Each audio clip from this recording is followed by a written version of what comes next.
चलो आज एक नवु कंईक शीखीए बीजू सेकंड આજનું रिलेटिव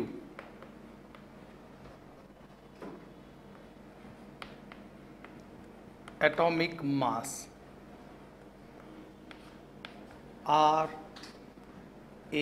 RAM ચોપડી में आपेलू है बेटा एवं नहीं विचारता कि आ अलग शब्द है ચોપડીની અંદર એનસીઈઆરટીમાં એક લાઈન લખેલી છે એના ઉપરથી આ ટોપિક બનાવેલો છે સંબંધિત પરમાણવીય દર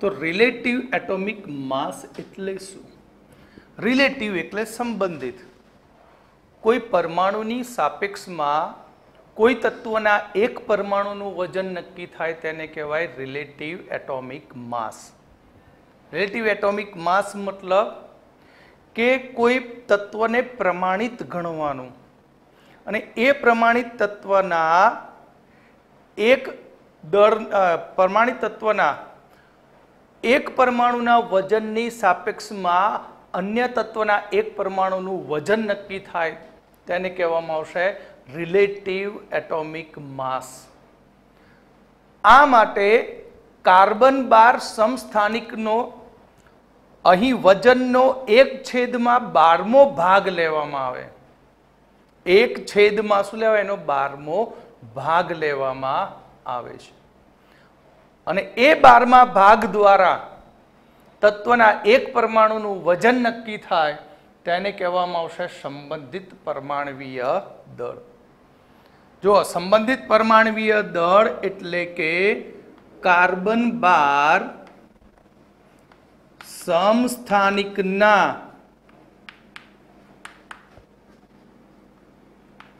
दळना 1/12मा भाग द्वारा तत्वना एक परमाणुનું वजन नक्की थाय तेने कहवाय रिलेटिव एटॉमिक मास ब्रेकेट में बीजू याद रखजो एने कहेवामां आवशे 1 एटॉमिक मास यूनिट अथवा यूनिफाइड मास कहे छे एटले कार्बन 12 समस्थानिक छे 12 ए कार्बनना टोटल परमाणुનું દળ છે પણ આપણે માત્ર એક પરમાણુનું દળ શોધવું છે તો શું કરીએ એકને 12 વડે ભાગી દઈએ એટલે એક પરમાણુનું શું મળ્યું દળ અને વૈજ્ઞાનિકોએ આ ભાગને પ્રમાણિત ગણીને અન્ય કોઈ તત્વના પરમાણુઓનું શું નક્કી કરેલું દળ અથવા વજન જેને કહેવામાં આવ્યું હતું રિલેટિવ એટોમિક માસ યુનિટ तो relative atomic mass unit RAM बराबर तत्वना एक परमाणुनु दळ भाग्या C12 नु वजन गुण्या C12 नु दळ गुण्या 1/12 भाग कार्बन 12 ना परमाणुનું દળ એટલે કે અહીં ધારો કે એક તત્વના પરમાણુનું દળ x એક તત્વના પરમાણુનું દળ x એટોમિક માસ યુનિટ છેદમાં कार्बन 12 નું દળ કેટલું 12 એટોમિક માસ યુનિટ ગુણ્યા 1/12 કાર્બન 12 ના એક પરમાણુનું શું એ દળ છે કેટલા પરમાણુનું એક પરમાણુનું તો 12 કેન્સલ એટોમિક માસ કેન્સલ અને રહ્યું ફક્ત શું x x એકમ રહિત છે તમે જાણો છો x શું છે અહીંયા જાણી શકો છો કેવો બનશે એકમ રહિત. એટલે યાદ રાખજો રિલેટિવ એટોમિક માસને કોઈ એકમ હોતો નથી. પહેલાના સમયની અંદર એક્ઝામમાં પૂછાઈ ગયેલું તો આ રીતે કે He નું RAM શોધો.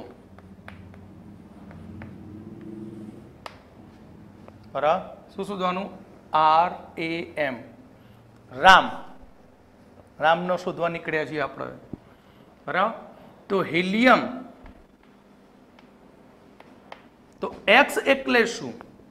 તો જ્યાં X શું બન્યો? તો આ X એ દળ ક્રમાંક બને છે. શું બને છે? દળ ક્રમાંક. એટલે કોઈ પણ તત્વનું રામ શોધવાનો હોય તો કોઈ પણ તત્વનો રામ શોધવા માટે તત્વનો દળ ક્રમાંક લેવાનો. તો આ તત્વ હિલિયમનો દળ ક્રમાંક કેટલો? 4 એટોમિક માસ યુનિટ છે. માટે He નો રિલેટિવ એટોમિક માસ, તો He ના એક પરમાણુનું દળ છેદમાં 12 એટોમિક માસ યુનિટ કોનું છે? C12 નું ગુણ્યા 1/12 ભાગ C12. માટે 4 એટોમિક માસ યુનિટ 12 એટોમિક માસ યુનિટ 1/12 ગયા કેન્સલ આઉટ. માટે અને 12 પણ ગયા તો રહ્યો શું? ફક્ત 4. 4 ને કહેવાય રિલેટિવ એટોમિક માસ કહેવામાં આવે છે. પણ જો હિલિયમનું પરમાણ્વીય દળ લખવાનું કહે તો હિલિયમનું પરમાણ્વીય દળ કેટલું થાય બેટા? જો બધા ધંધે લગાડી દે. રિલેટિવ એટોમિક માસ એટલે 4, પરમાણ્વીય દળ એટલે 4 એટોમિક માસ યુનિટ. અને He નું મોલર દળ કહે તો He નું મોલર દળ થશે 4 ગ્રામ પ્રતિ મોલ. બરાબર, આ તફાવત ધ્યાન રાખજો. બરાબર, પરમાણ્વીય દરમાં AMU લાગે, મોલર દરમાં ગ્રામ લાગે અને રામમાં કઈ ના લાગે. ક્લિયર? તો આપણે બીજો ટોપિક જોયો રિલેટિવ એટોમિક માસ, એટલે કોઈ સમસ્થાનિક પ્રમાણિત સમસ્થાનિકના કોઈ એક ભાગના વજનની મદદથી તત્વના એક પરમાણુનું શું નક્કી થાય? વજન નક્કી થાય, જેને કહેવામાં આવશે રિલેટિવ એટોમિક માસ.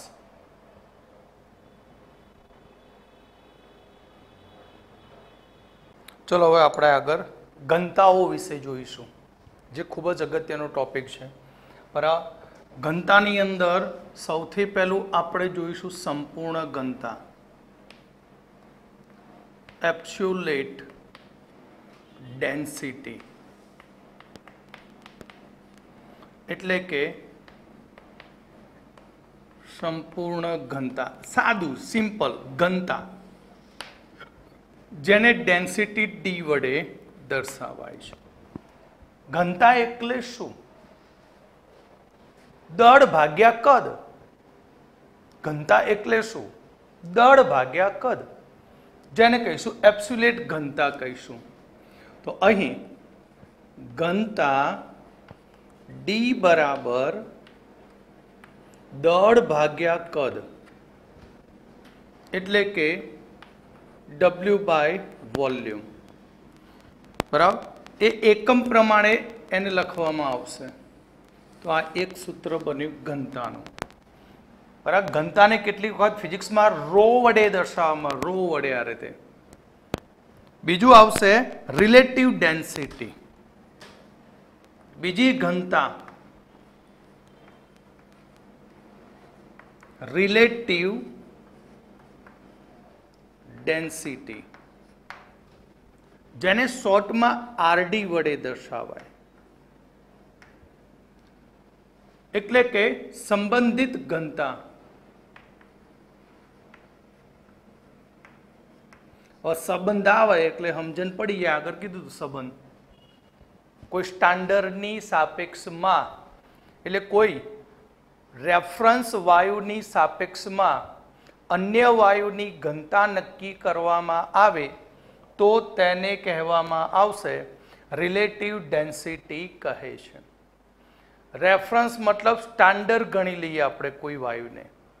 એટલે કોઈ પ્રમાણિત વાયુની સાપેક્ષમાં અન્ય વાયુની ઘનતા નક્કી કરવામાં આવે તેને સંબંધિત ઘનતા કહેવામાં આવે છે. સંબંધિત ઘનતા એટલે શું? કે પ્રમાણિત વાયુની સાપેક્ષમાં અન્ય વાયુની ઘનતા નક્કી કરવામાં આવે તેને સંબંધિત ઘનતા એટલે રિલેટિવ ડેન્સિટી આરડી કહે છે. બરાબર? કેવા વાયુની સાપેક્ષમાં? પ્રમાણિત વાયુની સાપેક્ષમાં અન્ય કોઈ વાયુની ઘનતા નક્કી કરવામાં આવે તો તેને આપણે કહીશું આરડી. શું કહીશું? આરડી. તો આરડી માટે સૂત્ર શું થશે? તો અહીંયા જુઓ કે relative density RD is equal to, અહીં ડેન્સિટી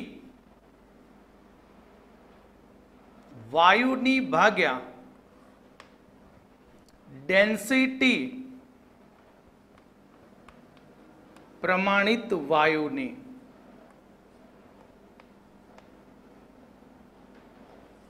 હવે પ્રશ્ન એમ થાય તમને કે આ ડેન્સિટીઓ ક્યાંથી લાવવાની? આરડી શોધવો તો કેવી રીતે શોધી શકાય? તો આપણે આગળ ભણીશું ચેપ્ટર 5 દ્રવ્ય અવસ્થા. એ દ્રવ્ય અવસ્થાની અંદર ગ્રેહામના નિયમમાં એક નિયમ આપ્યો હતો કે સમાન તાપમાને અને દબાણે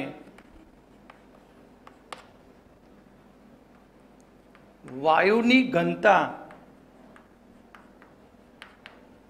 તેના મોલર દળના સમપ્રમાણમાં હોય છે. મોલર દર કહો, આણ્વીય દળ કહો, એટલે કે ડી ચલે છે એમ છે. ડી ચલે છે શું?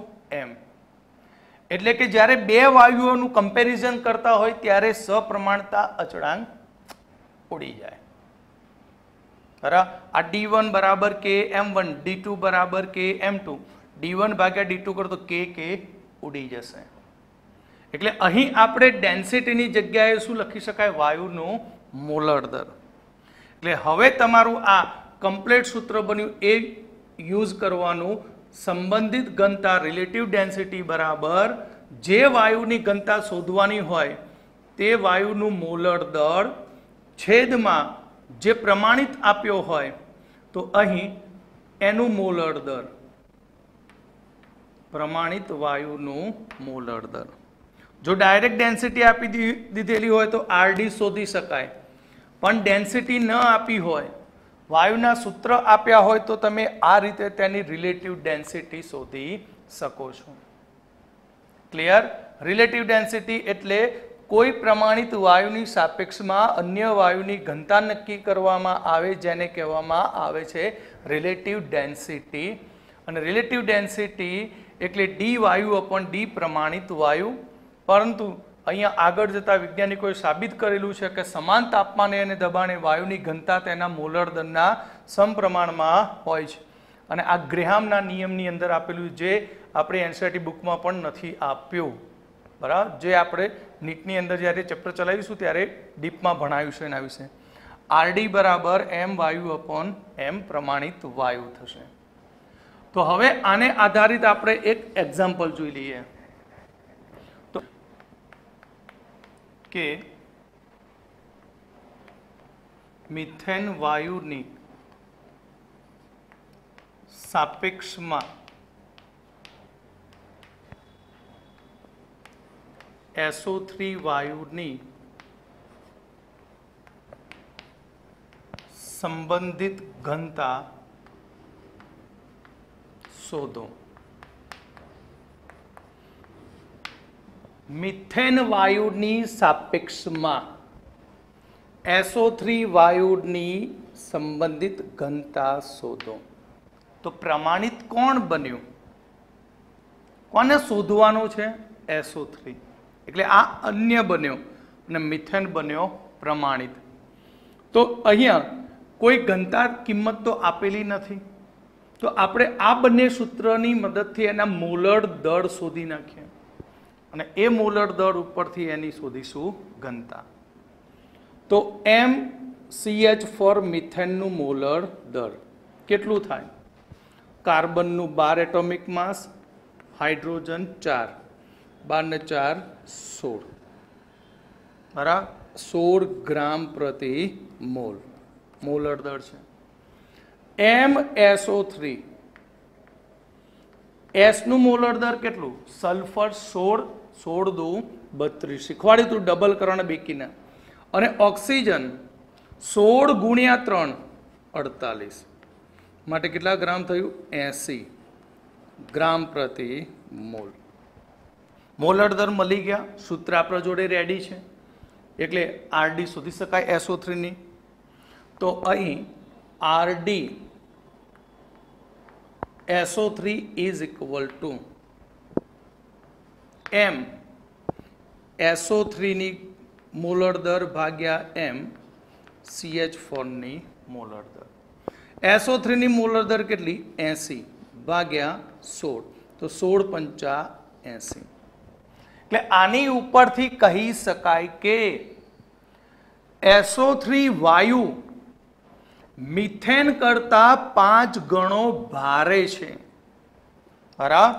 એટલે અહીંયા આપણે લખી દઈએ કે SO3 વાયુ મિથેન કરતા 5 ગણો ભારે છે. 5 ગણો કેવો વાયુ છે? ભારે વાયુ. ક્લિયર? તો આ તો આપણું રિલેટિવ ડેન્સિટી.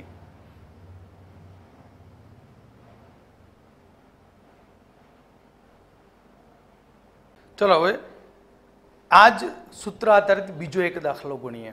કેવી રીતે હોઈ શકે? O2 વાયુની સાપેક્ષમાં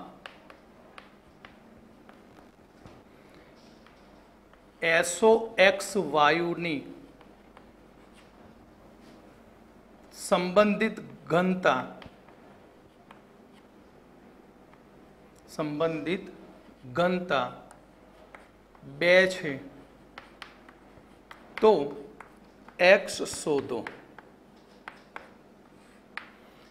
SOX વાયુની O2 ની સાપેક્ષમાં SOX વાયુની સંબંધિત ઘનતા 2 છે, તો X શોધો. એટલે અહીં તમને RD આપી દીધો છે, બરાબર. બીજો વાયુ છે MO2 જે પ્રમાણિત છે, તો એનું દળ કેટલું? 32, 16 દુ 32 ગ્રામ પ્રતિ મોલ. પણ MSOX છે, X સંખ્યા કેટલી છે તે જાણતા નથી. તો X શોધવા માટે સૌથી પહેલું આપણે SOX નું મોલર દળ શોધવું પડશે. સમજણ પડે છે ને? રકમમાં જુઓ, O2 ની સાપેક્ષમાં SOX ની સંબંધિત ઘનતા આપી દીધી છે 2 અને કહે છે X શોધો. x શોધવા માટે આનું મોલર દર શોધવું પડે. માટે આપણા જોડે સૂત્ર એ તો સૂત્ર મુજબ લખીએ તો માટે RD is equal two MSOX upon MO2. प्रमाणित वायु क्या है? नीचे.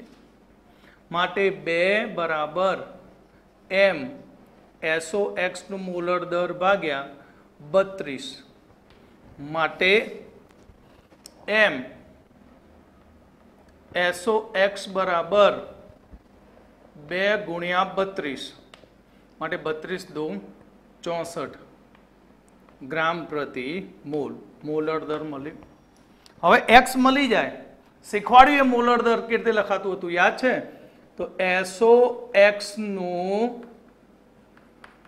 મોલર દર બરાબર S નું મોલર દર અથવા ગ્રામ પરમાણવીય દર પ્લસ x O નું મોલર દર. તો અહીં 64 આપ્યું છે, સલ્ફર 32 પ્લસ એક્સ અને ઓનું મોલર દર કેટલું છે? તો ઇન્ટુ 16. માટે 64માંથી 32 જાય તો 16x બરાબર 64 માઇનસ 32. માટે 16x બરાબર 32. માટે x બરાબર 32 ભાગ્યા 16. માટે x બરાબર 2. એટલે આપેલો વાયુ કયો છે? તો x મૂકી દઈએ તો SO2 વાયુ છે. કયો વાયુ છે? SO2 સલ્ફર ડાયોક્સાઇડ વાયુ છે. ક્લિયર?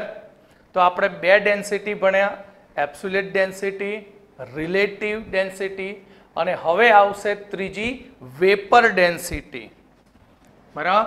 ત્રીજો ડેન્સિટીનો પ્રકાર જોઈશું નંબર 3. वेपर डेंसिटी, जेने शॉर्ट में वीडी कहवाये. शॉर्ट में एने शुं कहेवाय? वीडी. बाष्प घनता.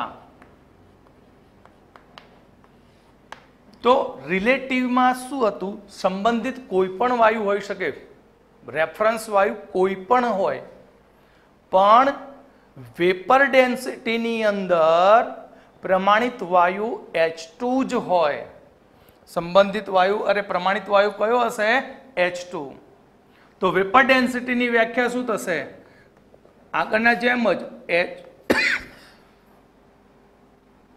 जय श्री राम. H2 वायु नी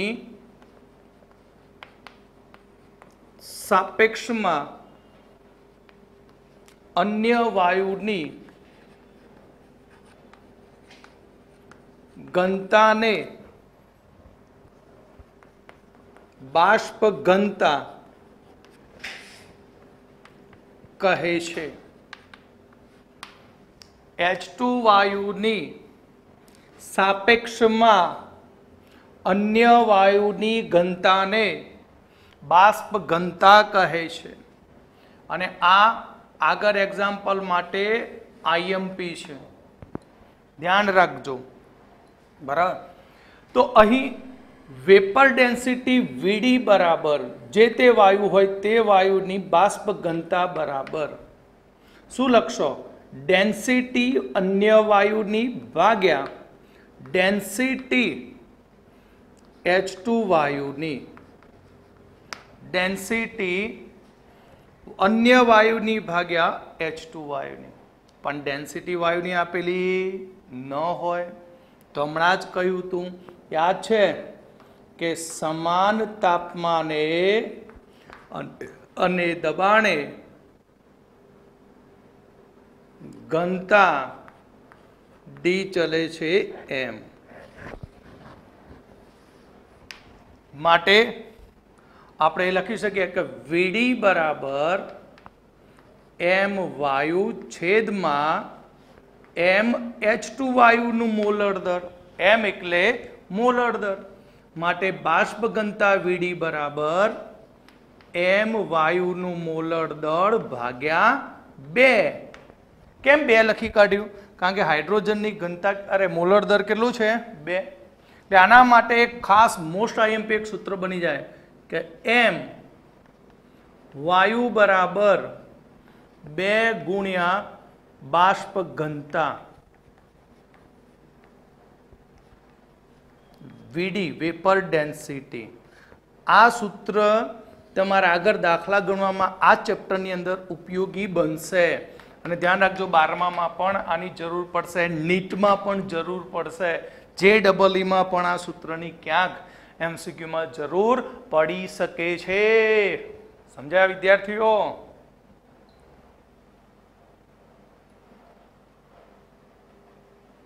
ચલો હવે આપણે જોઈએ એક્ઝામ્પલ જોવું પડશે ને ભાઈ, બરાબર?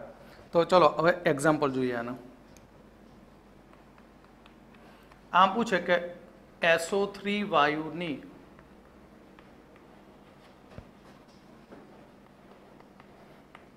બાષ્પ ઘનતા કેટલી હશે? કયા વાયુની? SO3. મળી જાય ને? સૂત્ર શું હતું? VD બરાબર MSO3 ભાગ્યા કેટલા? 2. કારણ કે હાઇડ્રોજન વાયુ છે એનું મોલર દર તો ફિક્સ થઈ ગયું છે. તો MSO3 નું મોલર દર કેટલું? તો MSO3.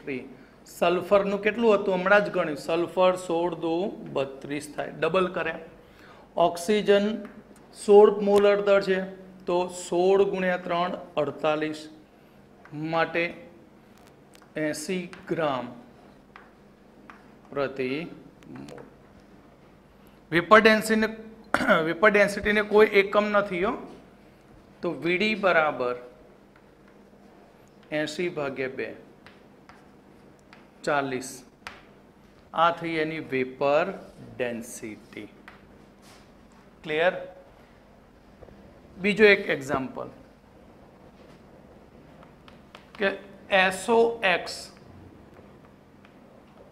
વાયુની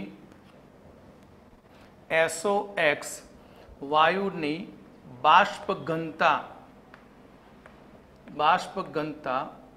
32 છે તો X શોધો.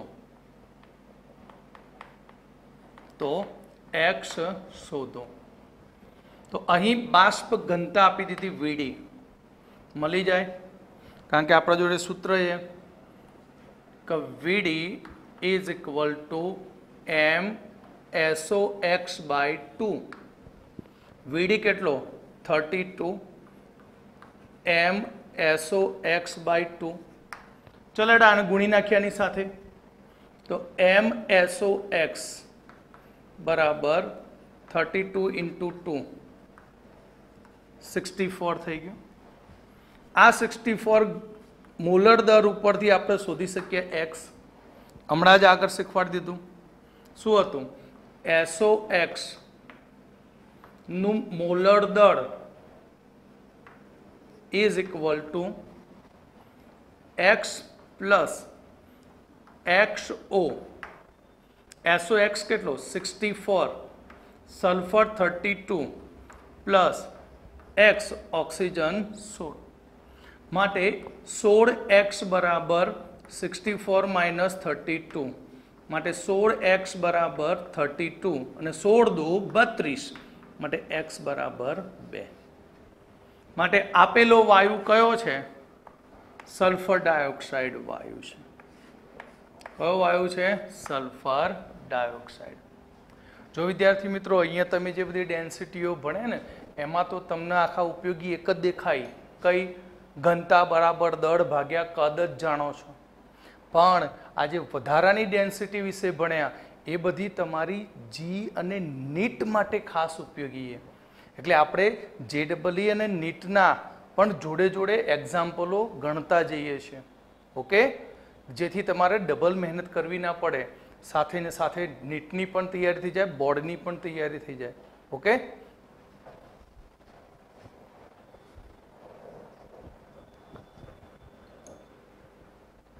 હવે આપણે એક લાસ્ટ સ્પેસિફિક ગ્રેવિટી, વિશિષ્ટ ઘનતા. બરાબર? તો અહીંયા આપણે સ્પેસિફિક ગ્રેવિટી, જેને શોર્ટમાં એસજી વડે દર્શાવાય છે. ખાસ મહત્વનું નથી પણ લઈ લઈએ આપણે. સ્પેસિફિક ગ્રેવિટી કોને કહેવાય? વિશિષ્ટ ઘનતા કે 4°C તાપમાને H2O ની ઘનતાની સાપેક્ષમાં કોઈ પણ દ્રાવણની ઘનતા નક્કી થાય તો તેને આપણે વિશિષ્ટ ઘનતા કહેવામાં આવે છે અથવા તો સ્પેસિફિક ગ્રેવિટી કહે છે. સ્પેસિફિક ગ્રેવિટી એટલે કે 4°C તાપમાને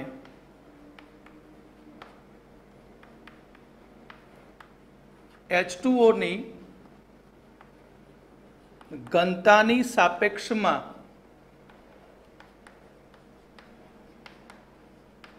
કોઈ પણ વાયુની ઘનતા નક્કી કરવામાં આવે તેને સ્પેસિફિક ગ્રેવિટી કહે છે.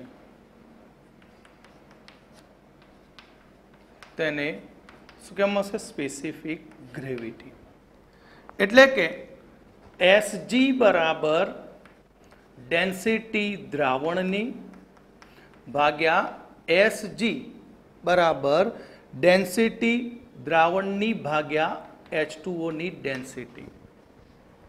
પણ H2O ની ડેન્સિટી 4°C તાપમાને 1 ગ્રામ પ્રતિ મિલી છે. એટલે આનો પણ એકમ ગ્રામ પ્રતિ મિલી, આનો પણ એકમ ગ્રામ પ્રતિ મિલી. માટે સ્પેસિફિક ગ્રેવિટી એકમ રહિત છે. એટલે અહીં આપણે લખી શકીએ કે ડેન્સિટી દ્રાવણની બરાબર શું થશે? Specific gravity. ડેન્સિટી દ્રાવણની બરાબર સ્પેસિફિક ગ્રેવિટી. ઓકે, હવે આપણે ખાસ એનસીઆરટી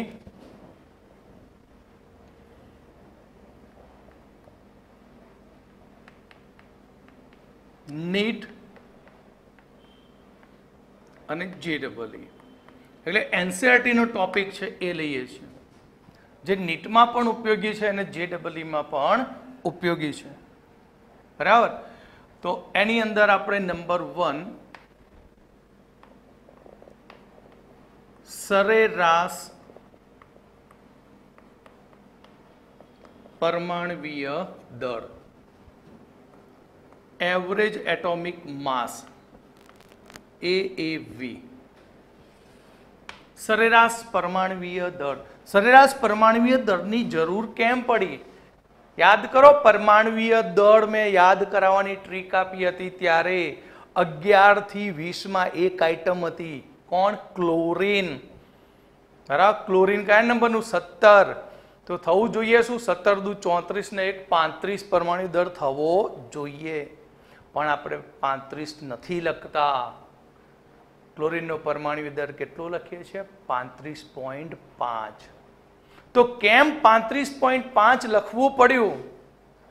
એનું કારણ અહીંયાથી મળશે. સરેરાશ પરમાણવીય દળ કે જે તત્વના જુદા જુદા સમસ્થાનિકો હોય અને તેમના પ્રચુરતા પ્રમાણ એટલે એમનું પ્રાપ્તિનું માપન જુદું જુદું હોય તો ત્યારે તે તત્વનો સરેરાશ પરમાણવીય દળ ગણવામાં આવે છે. એટલે સરેરાશ પરમાણવીય દળ એ હંમેશા અહીં એક જ તત્વના જુદા જુદા સમસ્થાનિકો હોય ત્યારે તે શોધવામાં ઉપયોગી બને છે. એટલે અહીં તત્વના જુદા જુદા સમસ્થાનિકો ના પ્રચુરતા પ્રમાણ જુદા જુદા હોય ત્યારે તત્વનો સરેરાશ પરમાણવીય દળ એટોમિક માસ એટલે કે સરેરાશ પરમાણવીય દળ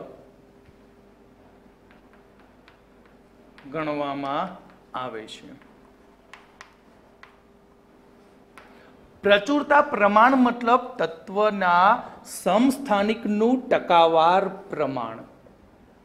પ્રચુરતા પ્રમાણ એટલે તત્વનું ટકાવાર પ્રમાણ. એટલે આના માટે સૂત્ર એ કે એ એવરેજ અથવા એને એ મીન પણ કહેવાય. ઉપર અર્ધ લીટી મૂકો. સરેરાશ પરમાણવીય દળ બરાબર, ધારો કે તત્વના બે સમસ્થાનિકો છે તો લખાઈશું, તો અહીંયા લખીશું x1a1 પ્લસ x2a2 છેદમાં x1 પ્લસ x2. તો હવે આ બધાની આપણે ઓળખ લખી દઈએ. x1 શું છે? x1 અને x2 તત્વના સમસ્થાનિકનું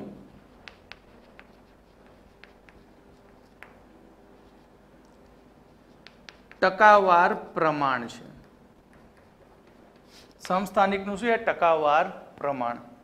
એ એટલે એટોમિક માસ, પરમાણવીય દળ છે. A1 અને A2 તત્વના સમસ્થાનિકો ના પરમાણવીય દળ છે. સૂત્ર યાદ રાખવાનું ખાસ.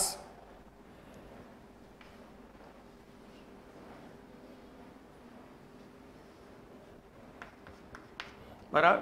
તત્વના જુદા જુદા સમસ્થાનિકોએ પ્રચુરતા પ્રમાણ આપ્યું હોય તો એનો પરમાણવીય દળ હંમેશા એ સરેરાશ જ હોય. બરાબર. સરેરાશ પરમાણવીય દળ એ એવરેજ બરાબર x1a1 પ્લસ x2a2 છેદમાં x1 પ્લસ x2 નો સરવાળો.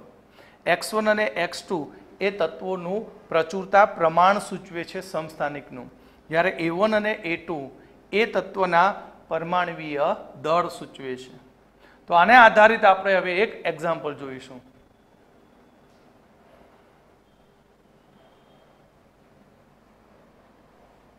તો ચલો આપણે સરેરાશ પરમાણવીય દળ શોધવા માટેનું એક એક્ઝામ્પલ જોઈએ છે, જે આ એક્ઝામ્પલ પીએમટીમાં પૂછાઈ ગયેલો છે. પીએમટી મતલબ નીટ, પીએમટી પેરામેડિકલ ટેસ્ટ એટલે કે જૂની નીટ કહેવાય.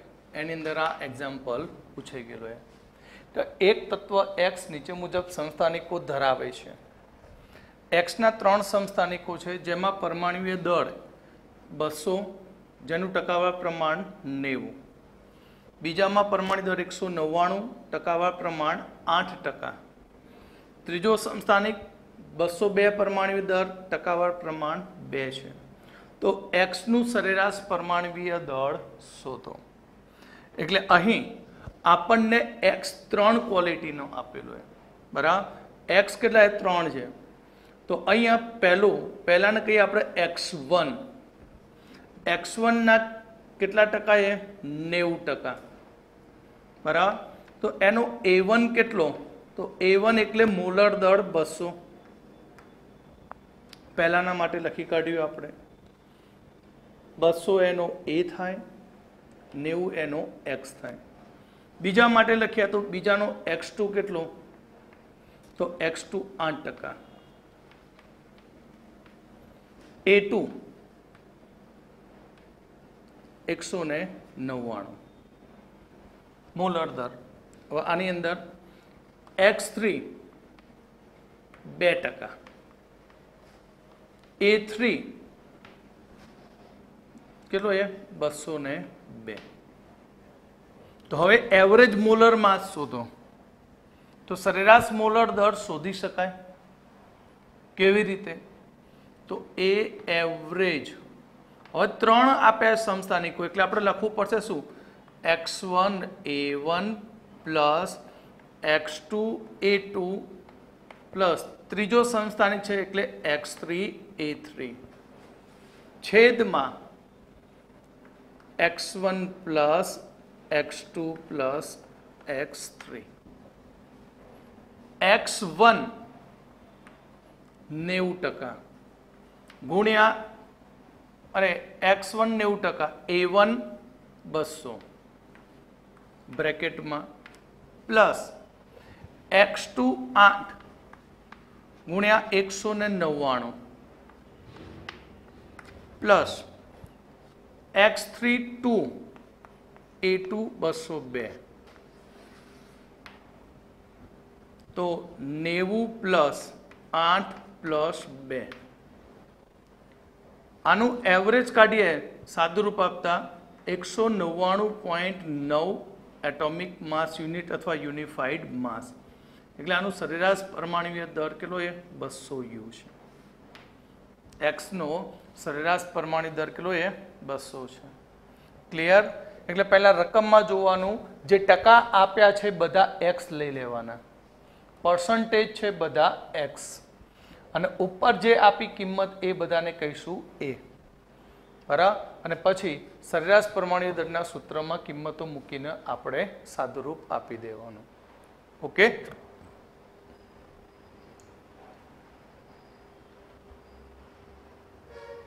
ચલો હવે સરેરાશ પરમાણુ દર શોધતા શીખી ગયા, પણ ક્યારેક રિવર્સમાં પ્રચુરતા પ્રમાણ શોધવાનું કહે તો કેવી રીતે શોધી શકાય?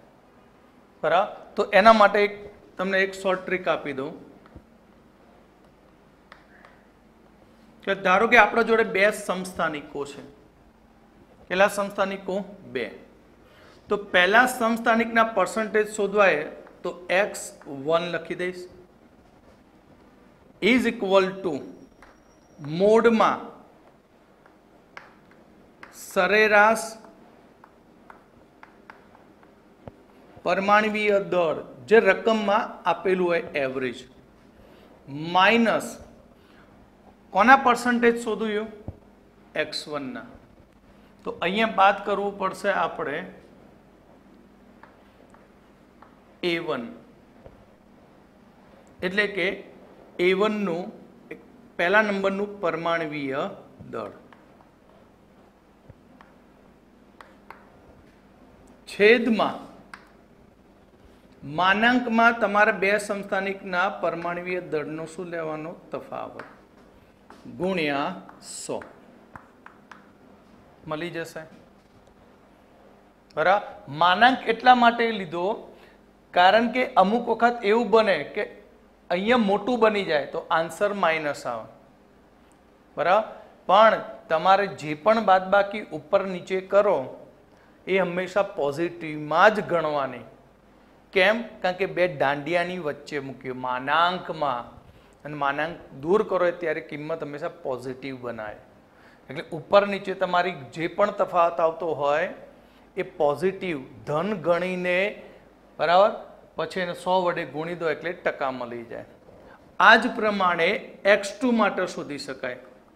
પર્સન્ટેજ x2 બરાબર શોર્ટમાં લખીએ AV એવરેજ માઇનસ A2 છેદમાં માનાંકમાં A2 માઇનસ A1.